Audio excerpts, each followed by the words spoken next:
Hey folks, and welcome to Typology, the show in which we explore the story of you through the lens of the Enneagram. My name is Anthony Skinner, producer of the show, and we are all things new at the Typology podcast here. Brand new music, a brand new season, celebrating well over 16 million downloads of the Typology podcast. Over 1 million units sold of the book, The Road Back to You. And of course, a big thanks to all of you for listening, for reading the book, and for sharing your stories of transformation with your friends and with your family. And as if that wasn't enough, we have some more exciting news. Ian has a brand new book that is about to drop. It's already up for pre-sale. I've read the book. It's fantastic. You're going to love this book, and you are going to love today's guests. Man, we have a blast on this podcast, and it is super informative. Amy Porterfield, she is host of the top-ranked podcast, Online Marketing Made Easy, and she is also a speaker and trainer teaching business owners, educators, and entrepreneurs. She is a delight, and we have a fantastic podcast for you here with a fantastic guest. Hey, that's it for me, Anthony Skinner. I know you're going to enjoy this. And now here's the host of our show, Ian Cron. Amy Porterfield, Enneagram 2, welcome to Typology. Well, I'm so happy to be here. Thanks for having me. You know, we have so many mutual friends. I feel like I know you, and I'm excited to get to know you more deeply today through the lens of the Enneagram, which is such a wonderful shorthand for beginning to understand the inner terrain of other people. How did you hear about the Enneagram, and how did it perhaps illuminate aspects of your personality you were unaware of?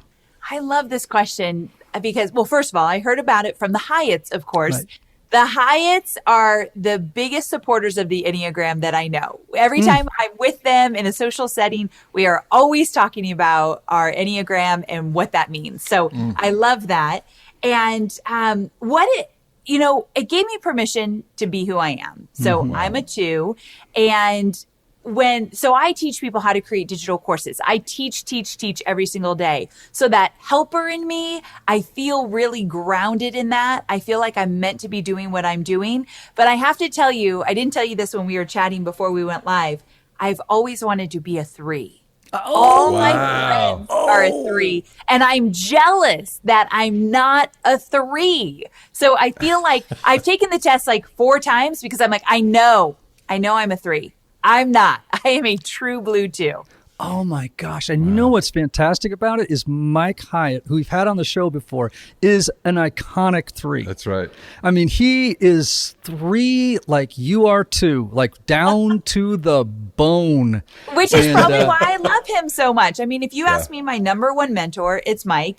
And there's qualities in him that I wish I had. What are those qualities? I was a 3. Yeah, why is it that you wish you were a 3 so badly? Well, I find pride in achieving. I like to be number 1. I'm competitive and I always want to win, and I'm always striving. Like in high school and college, straight A's were all that I was allowing myself to do. I'm always giving A+ work. Like that is important to me. So when I say all that, don't you think that feels like a 3? This is a really good question, and I actually have an answer for it. Okay. So there are, I'm not sure the degree to which you're familiar with these because not everybody is. There are 3 subtypes of each type. I don't know a lot about that, so tell me more. Okay, so there's what's called a self-preservation, a social, or a one-to-one subtype of each type. Each of them describe a different variation on the theme of the basic type. Mm-hmm. Okay. So you can be a self-pres 2, a social 2, or a one-to-one 2. And when you learn them, you get so much more clarity beyond what you would know if only you had a rough idea of what the core type is, right? Gotcha. All right, so there is what's called a social 2. And social 2s often look like 3s. Oh. And not only do they look like 3s, they're very ambitious, very competitive. And you know what they're really great at? What? Presenting material. Oh, okay. They are great at being upfront people, motivating people. They're usually entertaining. They're very good at adjusting their personality to not to appear successful. That's a 3, but to inspire others to like them.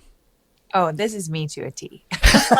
This is a great example of how 2 different numbers can look very similar, but you have different motivations. So, yeah. The different motivations. That's important. I get that. Yeah. So Mike would be, when he's not necessarily in a great place, he's going to be a little bit more obsessed with, I need to be successful, I need to appear successful, and I need to avoid failure, perhaps at all costs.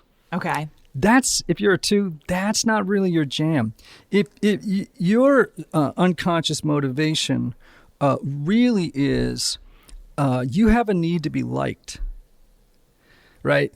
And when you're not doing all that great, right, when you're not very self-aware, you will try to achieve or attain approval and appreciation from others through strategic and calculated giving, by meeting the needs of others in a way that kind of has an agenda underneath it, which is, if I meet your needs, will you meet mine without my having to directly express them?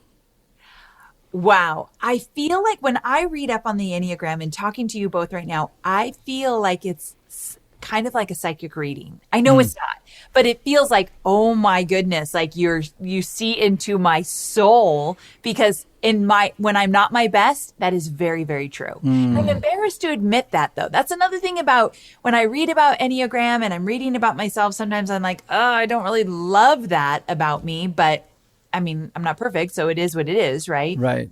Well, it's a good sign that you're on the right track, too, when you have that little gnawing feeling like, ooh. Right. It is a good sign, and it actually is also a sign that you really know your type. When you feel that inner cringe, that is a signal that you're probably really attuned to the fact that, that's my type. And it doesn't always feel great. I mean, there are sides of the 4 that when I read, I'm like, oh, Lord, I don't want to own that, but it's true. And then you can do something about it. Yeah. Now, so it's funny you should say that you wish you were a 3, because, you have a book titled How One Woman Broke Through the Glass Ceiling and Built a $1 million Online Course Empire. Now, that's a pretty damn 3 title, right? I didn't write it, but I definitely proved it. Well, you know what I'm saying, though? But it definitely has the ring, right?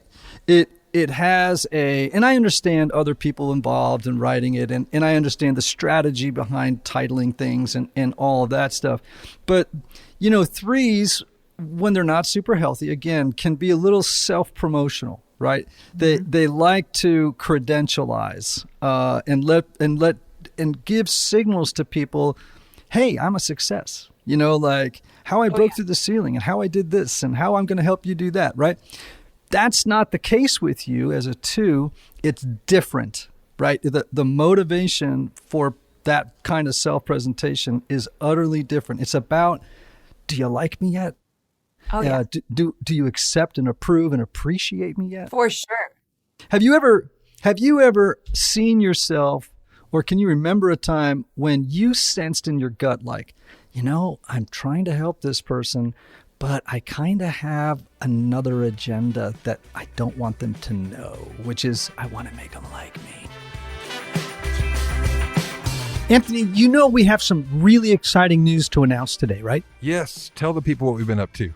Well, as folks know, my new book, The Story of You, is available for pre-order right now at www.ianmorgancron.com/The Story of You.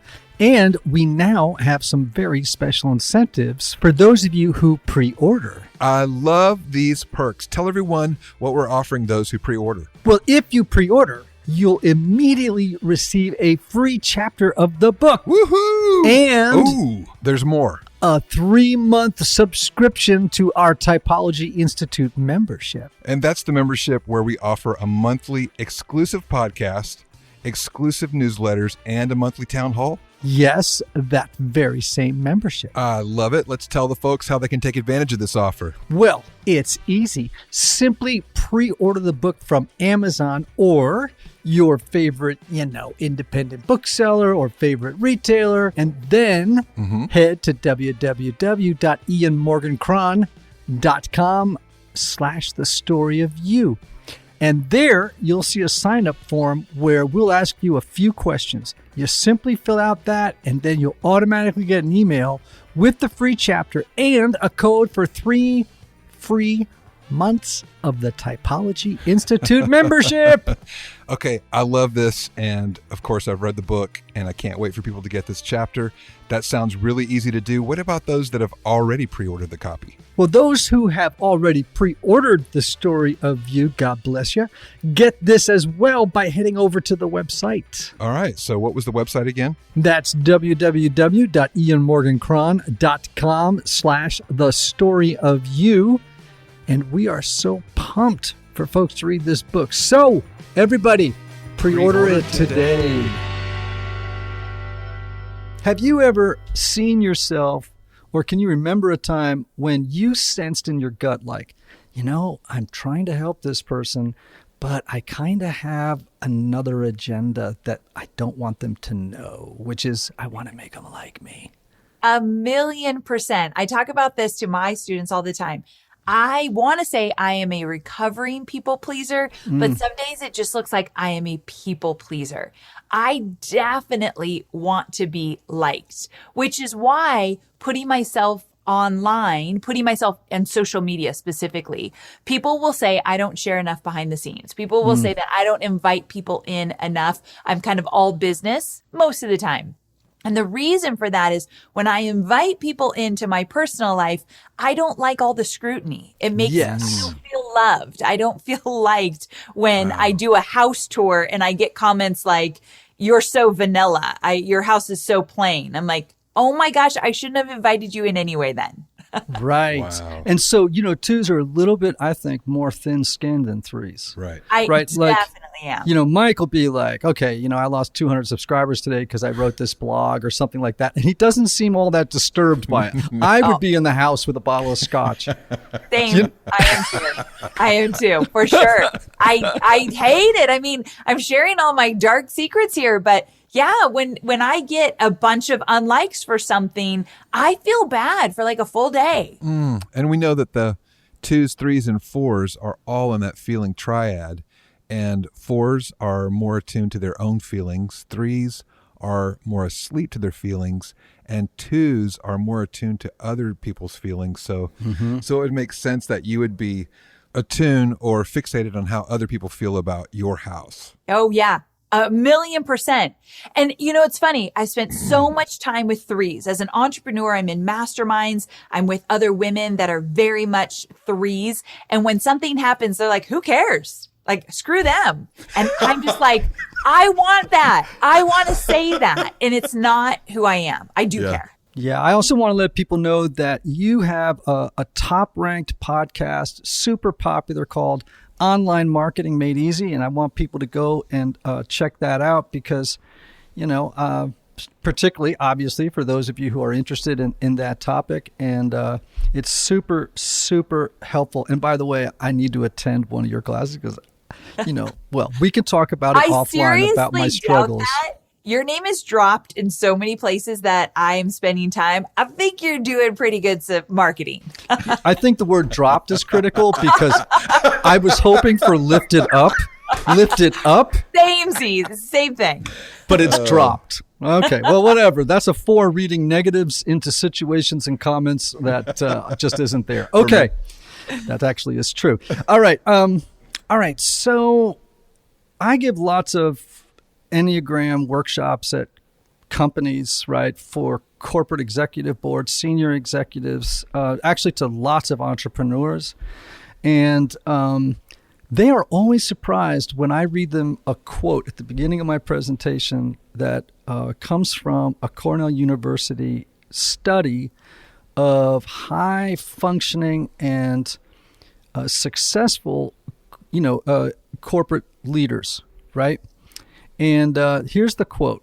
It says, the key predictor of success among leaders is self-awareness. Now that blows their minds, right? Because they're thinking it's grit, determination, strategic planning, reading the market, getting ahead of the curve, blah, blah, blah. And that is not the research. The research is saying soft skills are more important than hard skills, right?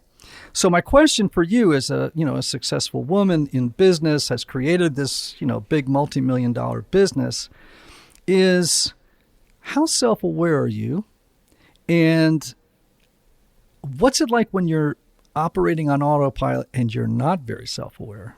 I've never even thought of that second question. So I would say, how self-aware am I? I would say I'm very self-aware. I do feel very self-aware. But I have a caveat to a detriment where I'm really hard on myself. So I'm so self-aware that I might take it a little bit farther, like, ooh, you were insecure in that moment. And then I'm like, oh, you were terrible in that moment. Like I could go really far with it. So I have to be careful with that. But with that second question, ask it again. I want to make sure I answer it properly. Okay, so let me just give you my definition of self-awareness. Okay. So I would say that it's the ability to monitor and self-regulate, to be able to observe in real time the way that you're acting, thinking, and feeling, and how it's affecting people in the moment. So what's it like when you're not like that? Okay, so when I'm not like that, I feel that sometimes I bulldoze and I just I'm one track mind and I obsess about something that needs to get done or something that I want. And I'm less compassionate and I'm more bossy, quite honestly, but not in a really great way. Women, and that word bossy, we're a little bit sensitive to it because we're just being assertive, but I'm just kind of bulldozing through sometimes. That's well, what and it of feels course, like. to many people, both to men and women in the workplace and actually in general culture, equate the word bossy with bitch. Yes, exactly. Right. And so who wants to, it's like, why don't you just come out and say it, But that said, I want our listeners to know this. This sounds very three, but it's not exclusively a feature of threes. That go get them, kind of steamrolling through other people at other times. I have known several social twos who maybe they have a three wing. It sounds like you have a three wing.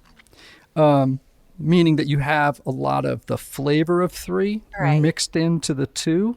Right? I love to hear that. It's like you're giving me the biggest compliment right now. Right. Okay. So here's the thing, right?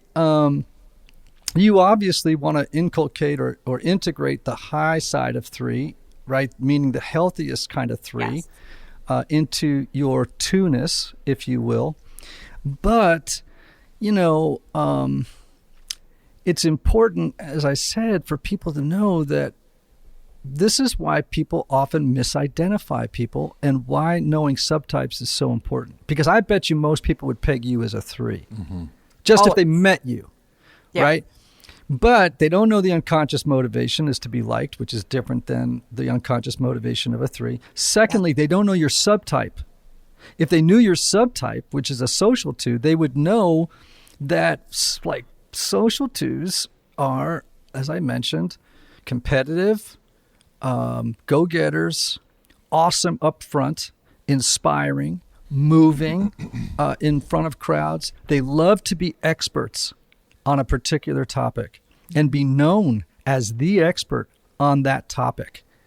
That sounds, now that I'm getting to know you better, if I were doing a typing interview, it would take me a little bit longer to zero in, but I would know probably after half an hour, 45 minutes, gosh, this is really a social two with a three wing. And so people have to be careful of stereotyping. Right. Yeah. Right? When you stereotype, you're not appreciating the nuance of the Enneagram. you're just doing a caricature of somebody. Oh, that's a 3. Oh, that's a caricature of you if someone said that. Anthony, you had a question? Yeah, I was just going to say a minute ago, I was thinking as you were talking about maybe how you perform under stress. Yeah. In stress, the 2 goes to 8, the low side of 8. So, yes. And you were kind of describing when you bulldoze, that can be sort of a feature of an 8 at times. Okay, so the 8, the challenger, right? Mm-hmm. Yes. Is that right? Mm-hmm. So my husband's an 8. So it's interesting that you say that because I do see a little bit of him in me in those moments. So that makes sense. Yeah. Right. So when he's doing great, he starts to look like you. Very attuned to other people's feelings, much more able to like holster the guns and be present and open-hearted toward those people. Being more of a person who can set the table for people. You, when you're not doing great, go in the opposite direction and start to look like him when he's not doing great. So true. It's 1,000,000% true. Yes, I see that. Hey, Anthony. Hey, Ian. What if I told you you could get high-quality, organic, and non-GMO groceries delivered to your door for a lot less than you're paying now and help out families in need? Oh, now that's something I'd want to know more about for sure. Let me tell you, that's what I'm doing since I discovered Thrive Market. Through Thrive Gives, their 1-for-1 membership matching program, I get the products I love, and my paid membership provides a free membership for one low-income family. Wow, that's amazing. Right? They have the best selection of high-quality, ethically sourced pantry essentials to sustainable meat and seafood online. Thrive Market works directly with each of my favorite organic brands, so I get the highest quality products at the best members-only price. Check it out. A couple of things I love. You know what I love, right? Ora Bora sparkling water. Have you ever had that? Oh, I love it. Yeah, you're welcome. I love Ora Bora's Cactus Rose. Me too. And my favorite is lavender cucumber. Yummy. And as a special offer for Typology listeners, go to thrivemarket.com/typology. Join today to get $20 off your first order and a free gift. That's Thrive, THRIVE, market.com/typology to get $20 off your first order and a free gift. thrivemarket.com/typology.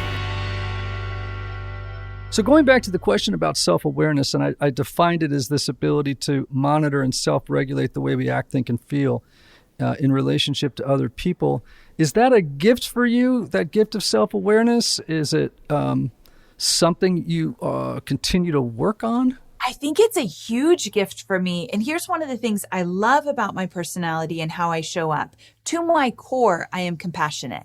I can be compassionate in any situation that comes my way. And so when I am really self-aware, and let's say I see something in somebody else that's not so becoming of them, I instantly can feel compassionate toward them because I know how it feels. I've also had that situation. I had this recent situation where a woman sent me a message on DM saying something not so nice about me, but she didn't mean to send it to me. She meant to send it to a friend. And so it was just a rude comment about me, and which is crazy because she's like one of my students. She seems to love me, but she just had something she didn't like about me and she had to say it. So when she said that, at first it stung, of course, because I want to be liked. And so my feelings were hurt. But then I slept on it. And I thought, well, I've had moments where I've said things I wish I didn't say, and the person found out. Like I ran my big mouth and the person found out and I had to apologize. So instantly I thought, I need to give her a pass. I need to tell her it's okay. I get it.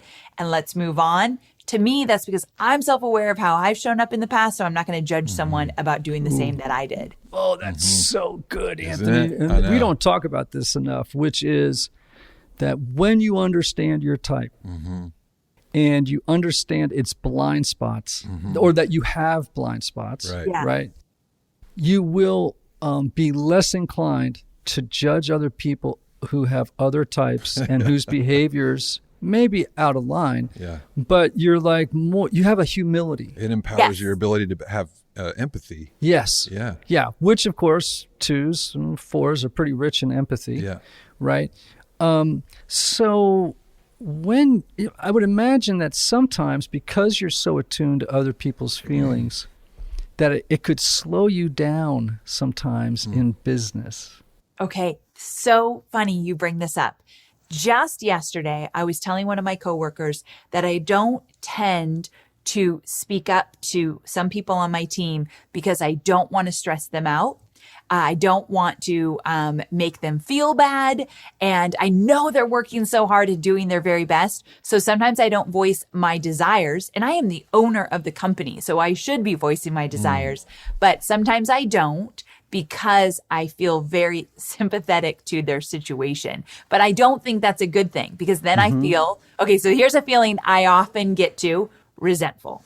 Yeah. Yes. That's I feel a resentful when I feature don't that's speak up. There's the 2. Yeah. Right? It's, for sure. This is a perfect example of how self-awareness serves you. Here you're going, you know what, I'm too attentive to their feelings. And then on the other side, you also, when you described going under stress, you said, I lose my empathy. And just the fact that you're recognizing it on both sides, that empowers you as a leader. It does. That's a really great point. I do come back to those 2 things often, just kind of seeing how I'm showing up in those areas.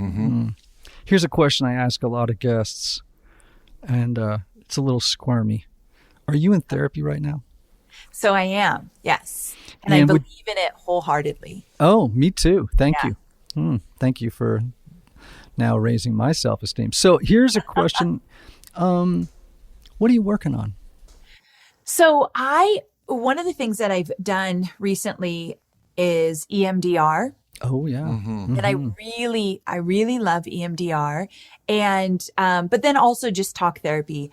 And what I'm working on is that I don't even know, you guys, this is the first time I met you gentlemen, I'm telling you my whole life story. So I don't know if this is good or bad, something I don't talk often about, but I often feel that I'm bad, that I have to say this without getting emotional. I'll show up in a certain way and I'll feel bad that I showed up that way. So I feel bad, like I'm a bad person, even though I know I do so much good for my family and my students. There's this weird thing. I think I know it came from my childhood. And so I work on saying the feelings I have and the thoughts I have, they're normal. I'm trying to normalize, or learning how to normalize how I think and feel and accept it and move on, versus like, God, I'm so bad for thinking that, or I'm so bad for wanting to do that. It's a weird thing that I deal with. So one of the things that 2s are notorious for is overvaluing themselves and devaluing themselves. And there's this flip-flop, right? And they need to learn usually how to sit in the middle of the boat to say, okay, I'm not all bad and I'm not all good. I'm a little bit of both, like everybody else. And that's a little bit of, we talk about the passion of each type. That overvaluation and devaluation of the self is a form of pride. It's like I'm the best at being the worst and the worst at being the best. You know what I mean? It's like, it's like, well, make up your mind, So some days you feel like I'm invincible and everybody needs me, I'm the helper par excellence. And then other days it's like you want to crawl into the closet and say, I'm a wretch. Learning to sit in the middle of the boat, and having humility, which is because guess where everybody else is? In the middle of the boat. Exactly. That's that normalizing these thoughts and feelings. I desperately want to get there because I do believe we're all in the middle of that boat. I believe you when you say we're all good and we're all bad. We're both. And sometimes I struggle to get there. Yeah. I'm the same, and remember too, that for the 2s, 3s, and 4s are in what's called the heart triad, but sometimes it's called the shame triad. So 2s, 3s, and 4s really are in touch with shame. 2s and 4s in particular. For 3s, it's more difficult for them to access the shame until usually they have some kind of a crash. right? And then the masks come down, and then they feel exposed, which is the technical definition in some ways of shame, which is the feeling of exposure, right? Like I am completely naked in the crowd, and everyone now sees me for who I really am, and it's not great. Or in their estimation, what people are seeing isn't great. Right. So it sounds to me like the work you're doing is around shame, and it's also the EMDR work, of course, is around trauma. Everybody has trauma. I'm a big fan of EMDR. I have done EMDR. I did it 3 weeks ago with my therapist. And you know what's great about it? And most people don't know what EMDR is, but it is a trauma modality. A way of treating trauma. And again, everybody has it. Like you don't have to have some gigantic, horrific experience to have trauma, right? You can have complex trauma, which can be little traumas, but that repeat themselves over and over again in the past, right? And what EMDR can do is it bypasses your prefrontal cortex, getting a little technical here, so that you're actually getting to where the trauma lives in the limbic brain, right? And so it's like, because this brain's going to rationalize and intellectualize the experience. Yeah. But when you get into the limbic system, man, you're going to touch on the raw fight, flight stuff where the trauma lives, that what we call the trauma capsule. And EMDR, we like to think, explodes the trauma capsule. Right? It detonates the trauma capsule, and then you can integrate trauma back into your full person. So I'm really excited that you're doing it. Of course, there's also brain spotting, which is another form of EMDR. I've done that. Yes, that's pretty powerful too. Yeah. So I just say all that little piece of commentary because I just encourage all of the people who are listening to, if they're in therapy, to really investigate it, because it can really accelerate growth quicker than just talk therapy all the time. Yes. So true. All right. So have you ever had colleagues sit you down and point out your blind spots?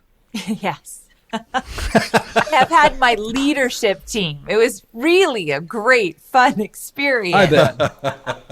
But yes, we did do that, and it was tough for me. Hey everybody, one of the lessons I've learned over the years is that not everybody benefits from a traditional 50-minute counseling session. And this is why some people can go to couples therapy or personal counseling for a long time and never really get anywhere. This is why I'm such a believer of intensive counseling and my friends at Restoring the Soul in Colorado, created by my longtime friend Michael Cusick to help couples or individuals experience deep change in half-day blocks over 1 or 2 weeks. Now listen, if you can't wait months or years to get to the bottom of an issue or to experience breakthrough, you need to get in touch with my friend Michael and his extraordinary team of counselors at Restoring the Soul. If you're looking to get out of the rut you're in, but can't wait months or years, call Restoring the Soul today for a free consultation with Michael's staff. Call 303-932-9777 and learn how their intensive counseling process can help you. As a special bonus, just for Typology listeners, make sure to visit www.restoringthesoul.com/typology to download their PDF called 5 Ways Unaddressed Trauma May Be Derailing Your Relationships. What were the blind spots? So one of the blind spots that my leadership team, there's 5 of them, brought to my attention, we did an exercise, so I welcomed it. And it was that when something doesn't go right in the business, that doesn't mean that it's all crashing down. And so to be very aware of when I make it mean something that it doesn't, and because that affects everybody, of course. So that was a very big one that I've been working on a lot over the last 12 months, because they shared it with me in a retreat 12 months ago. So I find myself like, if something doesn't go right, this doesn't mean that the whole business isn't going well. And as the owner of a business with 20 full-time employees, I feel very responsible for their livelihoods, for our students, and all of that. I wear it on my shoulders. So if something doesn't go as planned, again, it's that little thing. I'm wrong. I did something wrong. I made a wrong decision, wrong move, and it could all come crashing down. So I had to be very, very careful of thoughts like that. Yeah. Right. That's the sort of the benefits, number one, of self-awareness. Because like even this morning, can I just tell you something that happened to me this morning? Yeah. All right. I have a dear friend, and I asked him for an endorsement for my new book, right? And he didn't get back to me for like 2 days. Now, over the course of those, normally, and some other people, were getting back to me that day. Yes, we'll do it, right? And I began to tell stories in my head. Oh, yeah. I began to write a narrative. And the narrative was, he's angry with me. I did something wrong, and now he feels pestered, and he's giving me the silent treatment because he wants me to know that he's mad at me. I'm not kidding you. This is what I thought. Don't laugh at me. I feel guilty because I just had a busy week. Oh, come on. No, I'm laughing because I relate too. We all tell stories. Continue. Yeah, please. Amy, you get it too? Oh, I do it a lot. A lot. Right. I often ask myself, what story are you telling yourself right now? Right. So and by the way, that's the topic of my new book, The Story of You, right? Using the Enneagram as a way to combat old narratives. Oh, I can't wait.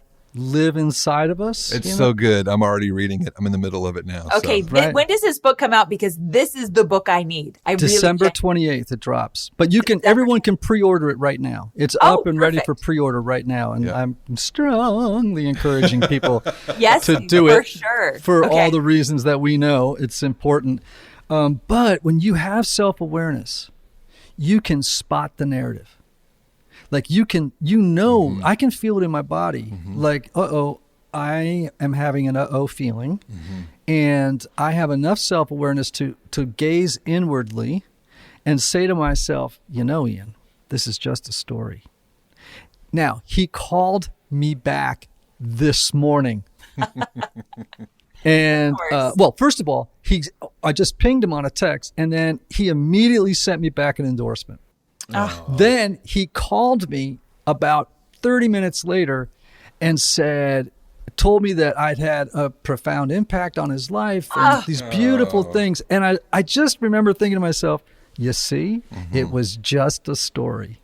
And that ability that was a gift given to me by the Enneagram, by tons of mindfulness meditation work, that has helped short circuit. That could have gone on for days. That feeling could have arrested me really, I could have plunged deep into the pool, but I just was skimming along the top. I was feeling crappy and nervous and anxious, not desolate, but just anxious a little bit. And because of self-awareness, what I know from the Enneagram, I was able to go, story, bad narrative, back up, beep, beep, beep, beep. It's like, get out of there, right? I love that you're able to do that, though. That's so powerful to me. Well, it is, but it has come after lots and lots of years of, having believed old stories. Well, it's the beauty of the Enneagram, right? Is it shines a light on those places that you need to uncover, because it's not just letting you know, oh, here's what you're great at. Yeah, it does do that. It does do that and too. Then it also tells you, here's where your work is. Yeah. And, for me, where it's really helped is I know that when the feelings of shame come up over something, that there's a bad narrative running. It's and then I investigate it. We Amy, I don't know if this is going to help you, but in the book I talk about it. But we use an acronym, not original, but it's RAIN. And so in the moment when you get a bad feeling, like some of the situations you mentioned earlier in the show, RAIN, R is recognize. Something's going on. I can feel it. I know it's happening. Second, allow.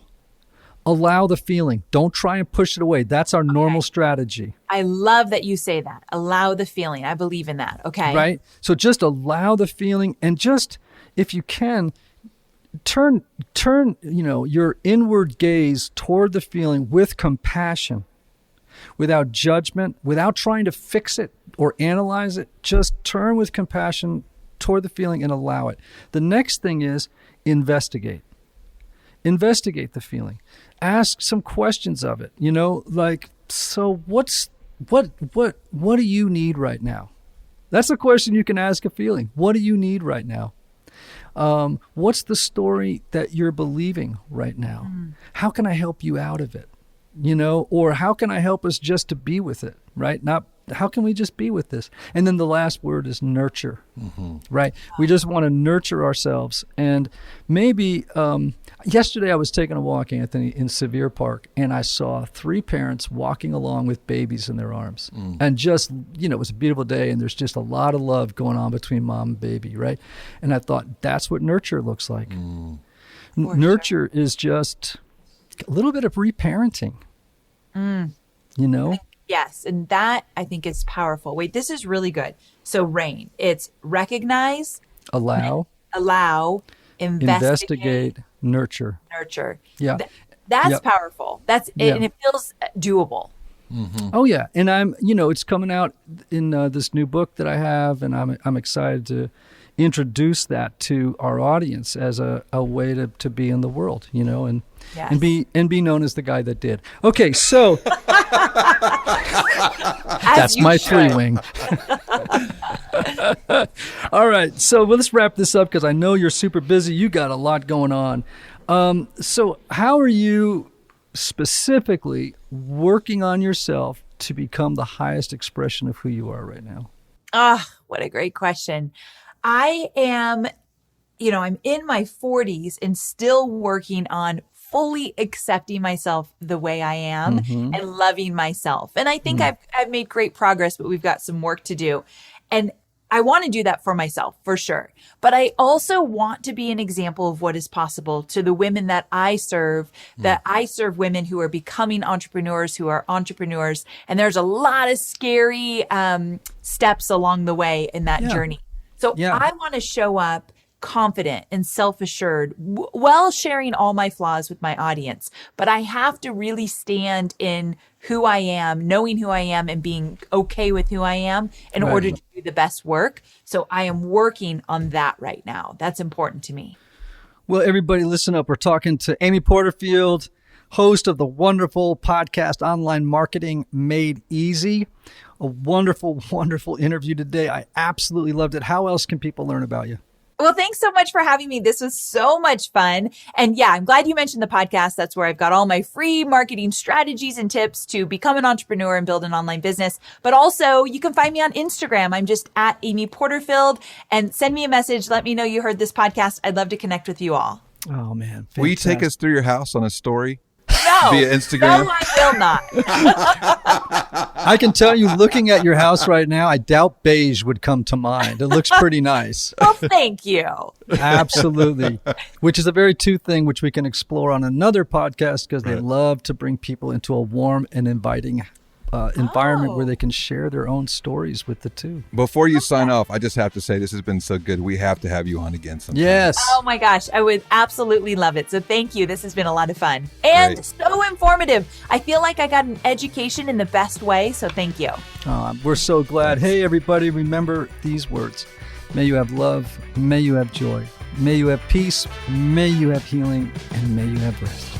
Until next time.